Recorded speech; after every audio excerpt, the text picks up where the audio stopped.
Hey everybody, it's time for the Grumpy Guy Show. This is Derek for episode number 54, full of air quotes. Recorded on June 6, 2022. Tonight we talk about more Elon Musk garbage and fake recycling. Stick around, it's a great show. Good evening everybody, welcome to the Grumpy Guy Show. I'm Derek McAllister. And I'm Ryan McAllister. So it may end up being a short show tonight. We've only got 2 topics this week, but we'll see what we can come up with. You know how we often get off into our tangents and whatnot. You know, who knows? So, what do you say we jump right into the first of our topics? Transition. That's right. Our classic transitions. So the first topic that I have on there, it's from Elon Musk. Oh boy. Yeah. And it has to do with a couple of different pieces of it. First and foremost, the way that he addresses his employees. Okay? Mm-hmm. So, as everybody knows, the pandemic is fading off, and, you know, more and more people they've either had COVID and they're gaining some immunity to it, or pretty simply put, they've gotten lucky or they've gotten vaccinated. You know, it's one of those options. But it means that more companies are going back into the office. So Elon Musk sent a message. Now, this wasn't through any kind of, maybe it was. I believe what it was is an internal memo was leaked out stating that everybody needed to return to the office. And it was a memo from him stating everybody must return to the office. It is your primary work location. You need to be there. And this is regarding Tesla, if I didn't say that already. Mm-hmm. So then somebody questioned him, and he responded on Twitter. Yeah. Probably the worst place to respond. Well, the worst part is, you know, he shouldn't be responding. But this goes back to the whole thing about how he's actually a horrible CEO, or whatever his title is. I don't care. He's horrible. Mm-hmm. You know, that's not the way that you communicate. You know, you don't just, yep, that's what it said.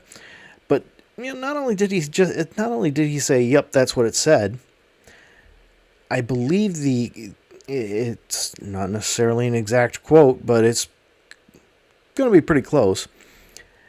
His reply to the person who tweeted to him was, either come in the office or pretend to work someplace else.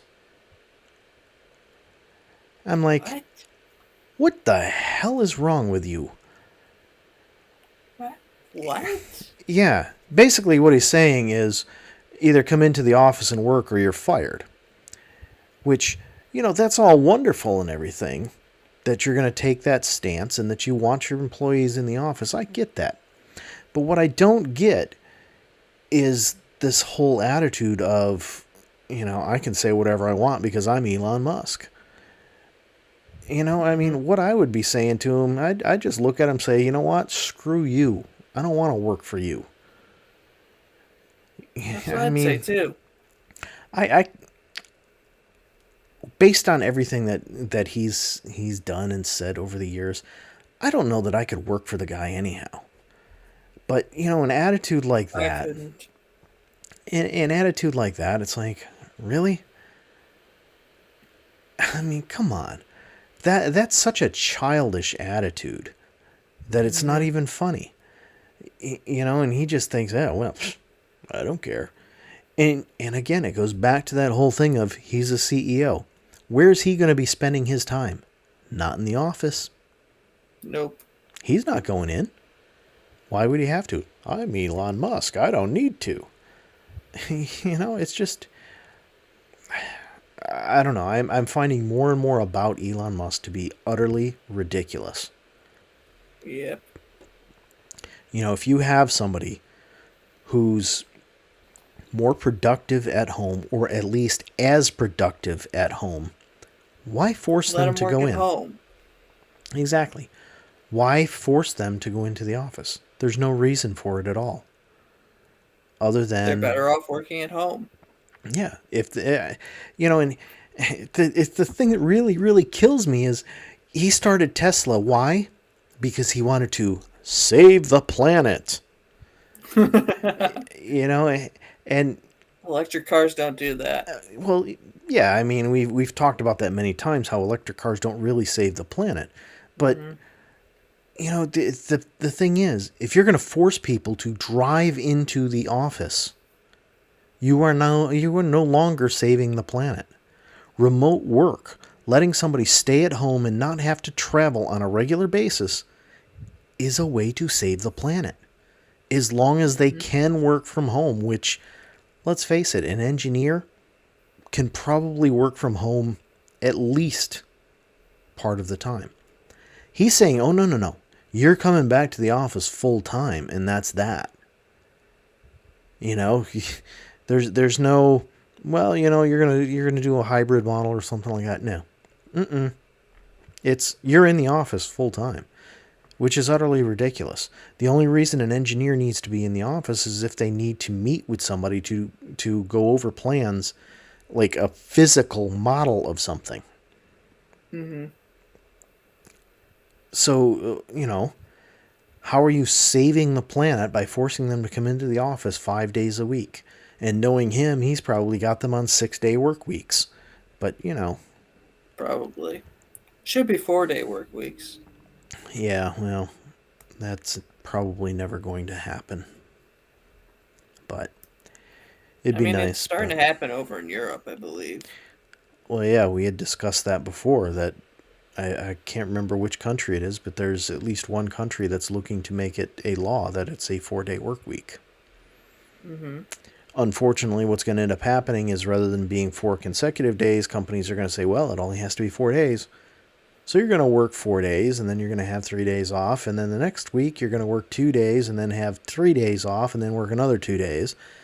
Yeah, it's going to be a mess. Yeah. And then they're going to want people in there. Oh, well, yeah, we've got to have these swing shifts, so you've got some people working Monday through Thursday and some people working Tuesday through Friday, and then other people that are bouncing back and forth between the two.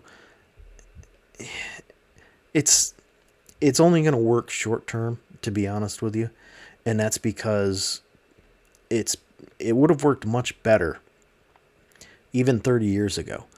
But now, everybody is so used to 24-hour a day, 7-day a week coverage. If you're saying that people can only work 4 days, well, now you're starting to look at problems because now you've got to have more people. My thoughts are it's probably more along the lines of a political game to say, look, we added this many jobs. Okay, you added that many jobs. Great. But, how many people really wanted those additional jobs because now they're just working nights and weekends more often? I don't know. It just, something doesn't add up quite right with it. And unless we get away from this 24-hour day, 7-day a week availability of businesses, it's just gonna cause problems. It's gonna cost the businesses more. And what's gonna happen? They're gonna raise their rates. Businesses aren't going to take these things, and I don't know. I can foresee somebody like Elon Musk raising a big stink about it. You're telling me how many days I can work my employees? No, that's not right. But Mm-hmm. the other problem is you're going to end up with salaried employees that just feel that they have to work the extra day and just not put in the time for it.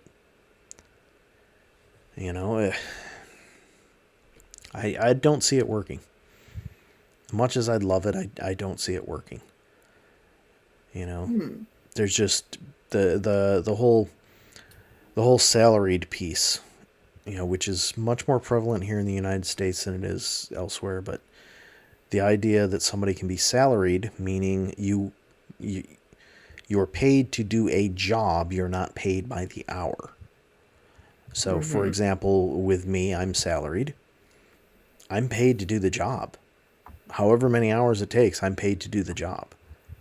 There's no, well, it's an 8-hour day. No. If it ends up being a 12-hour day, it ends up being a 12-hour day. It's unfortunate, but the only way to get away from that is to try and unionize. And I don't believe that anybody in a management position is unionized. I could be wrong, but it's not typical. So I mean, these office workers for Tesla,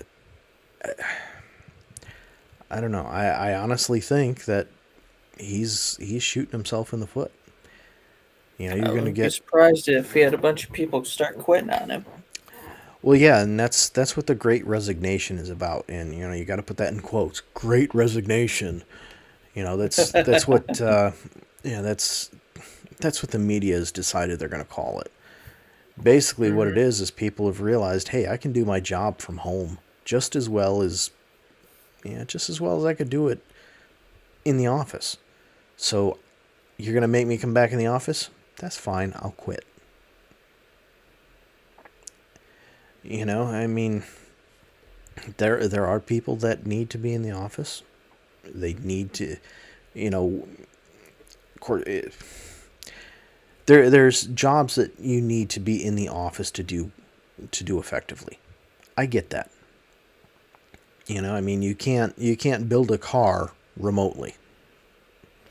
Simply put, I mean, stuff like that. The physical labor has to be done in person, but the rest of it doesn't. So yeah, car assemblers for Tesla, sure, yeah, they need to be in there because they don't have a choice. It's the only way it's going to get built. It's not like you can ship all the parts to somebody's house, they assemble their piece, and then ship everything to the next place. No, it doesn't work like that. But if you've got somebody whose job is just to pay the bills, why do they need to be in the office? They don't. Everything's electronic now, so they can do the job just as well remotely as they can in the office. It just doesn't make any sense to me at all. So I see a lot of his office workers telling him off, basically. Unless there's somebody who's just completely and totally fascinated with working for Tesla, which I don't know. I'm sure those people exist. Oh, I'm positive that those people do exist, but I don't understand know why they'd want to work for Tesla. Yeah, you get paid a lot of money, and you're working for a company that's making a difference. Apparently this show is going to be full of quotes. Full of air quotes. But, I mean, I just, I don't know. Making a difference is one thing, but, there's more to it than just building an electric car or a car that's supposedly going to, save the world, save the planet. It's not going to stop what everybody is terming human-induced climate change. I mean, honestly, I don't think it's human-induced. Human-enhanced, sure. There's good potential for that. Definitely human-enhanced. But, again, I've gone back to it. The scientific method requires you to have a control. We don't have a control, therefore we can't state for a fact that this climate control is 100% human-induced. So stop using the stupid term.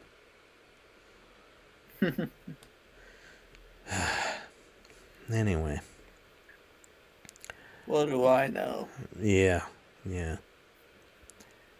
So that's it. You want to work for Tesla and Elon Musk? You have to be in the office. You have to go in the office. And I'm sure that even though this was it was specifically a Tesla memo, I'm sure that it applies also to any other company that he owns. SpaceX. Yeah. I can't think of any other ones. Yep. So we'll see what happens. I mean, Twitter was almost included in that. and it may But he still be backed out. apparently. Maybe still be apparently. I don't know. Hmm. Apparently, at this point, if he actually backs out, it's going to cost him a lot of money. Oh. But the whole thing is, I think all of this, I think what's happened is it's come around to bite him in the ass. I think half of the reason he was going to do that was, or saying that, was so that he could bump the value of the stocks up so that he could sell off without Hmm. actually completing the sale. And then he got caught because he opened his trap, and now he wants out because the board is the board's doing what they need to do. The board needs to protect the shareholders. And Hmm. with him opening his mouth when he did at the wrong time, after trying to do a hostile takeover where he just started buying stocks without declaring it to I think it's the FCC. You get to a certain percentage and you have to declare that you have that you own that much of the company. And he didn't do that. So all I can think is, this guy, he's been in trouble many times with the federal authorities. At what point is somebody going to stop giving him money? Is somebody going to say, you know what, Elon, enough of you. You're a big mouth crybaby. Go away. Unfortunately, everybody's they're totally fascinated with him, and I don't get it. Hmm. He's not I don't believe he's some super brilliant person. I think what's happened is he's gotten lucky. Hmm.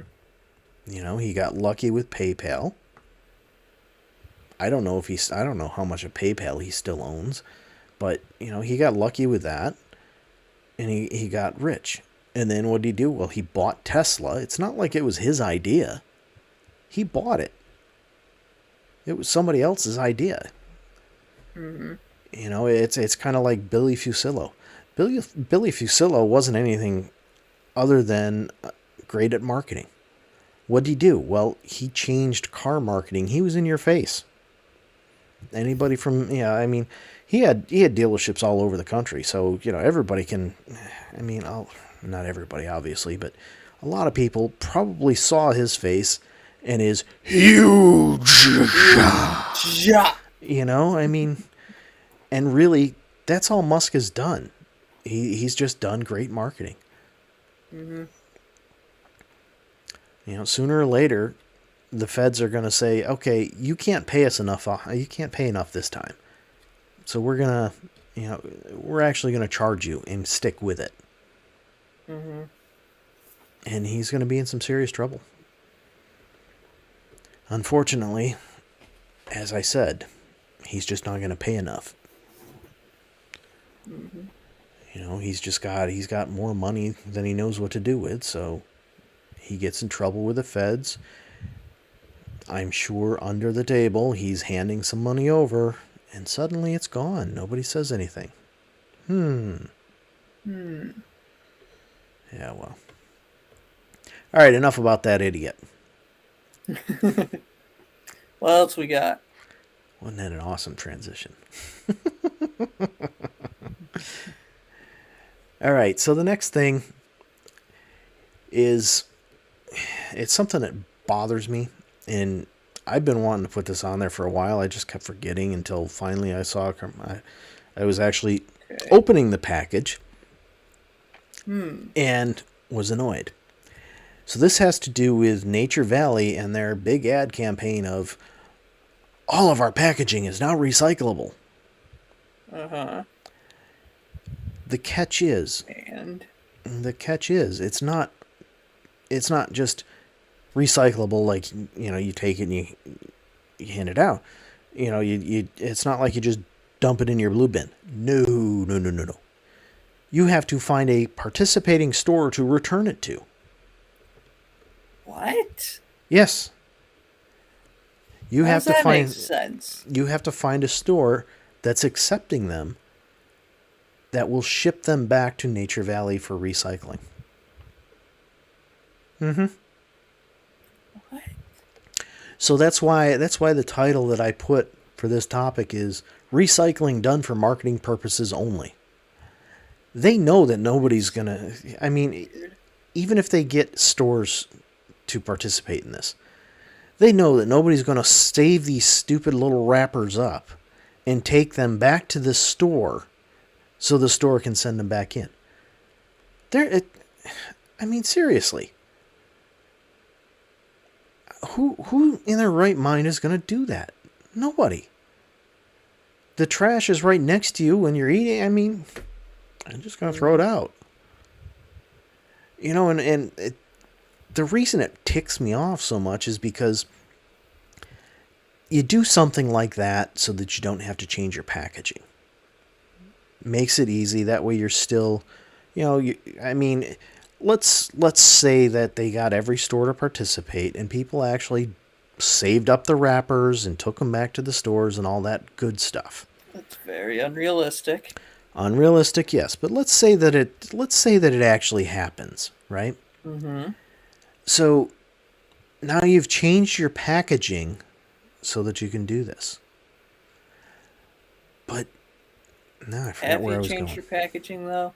Yes, they actually have, and you know how I know?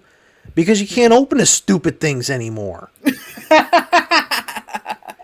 Used to, on the back of these things, they've got a little flap that you used to pick it up and rip it, and it opened the package up.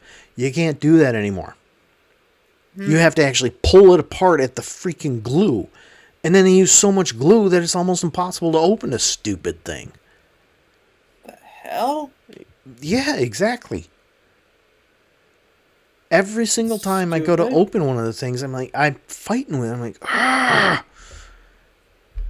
But at any rate, let's say that you got every single store to participate in this. Every store that sells your product is willing to accept, these wrappers in return, right? Everybody who buys them brings them back. Okay. What was the point of changing your packaging?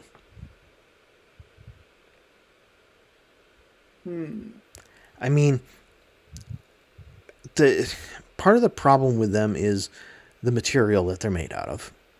It's some kind of plastic or something or other. I don't know. But the fact that it's shiny makes it so that it doesn't meet recycling needs.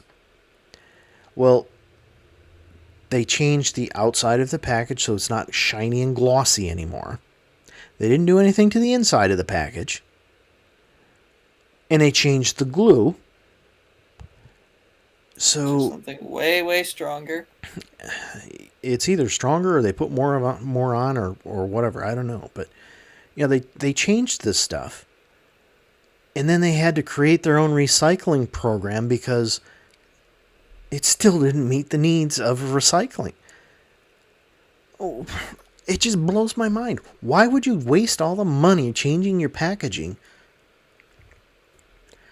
Why get rid of the flap when the flap is still there. That's why it's so annoying. It's still there. You just can't rip the stupid packaging. Seriously? Seriously. You'll have to try one sometime. You just can't open it. You have to pull the glue apart. And it's not like you can pull it apart, on that flap. Oh, no. You got to pull it apart on the end, and then you can start to pull it apart at that flap. I'm like, oh my God, this is so annoying. Doesn't even make sense. No, it doesn't.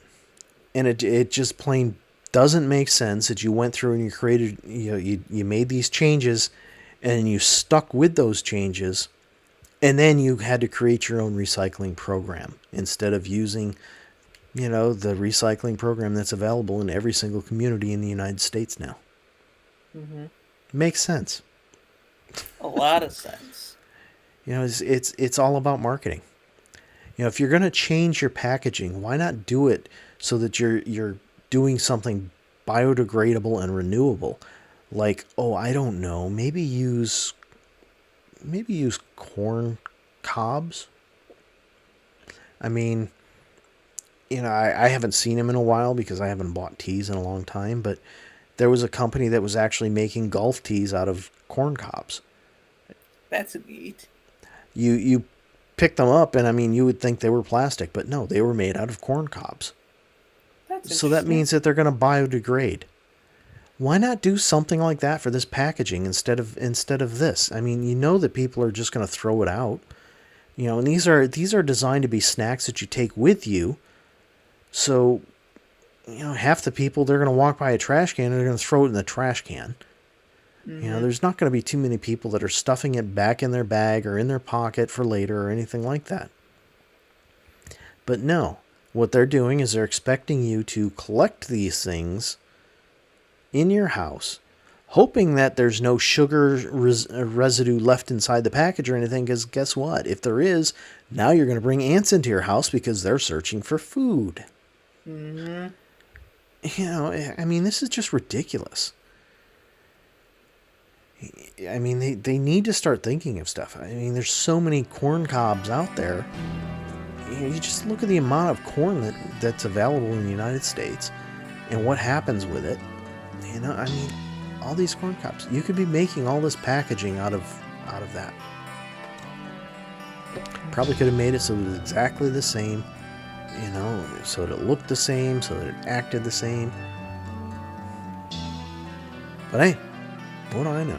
What do I know? Yeah, well. All right, folks. You probably heard the music in the background. Yeah, you probably heard the music after my rambling. Can't believe that was only 2 topics. Holy cripes. Wow. Yeah. Anyway, good night. We'll see ya.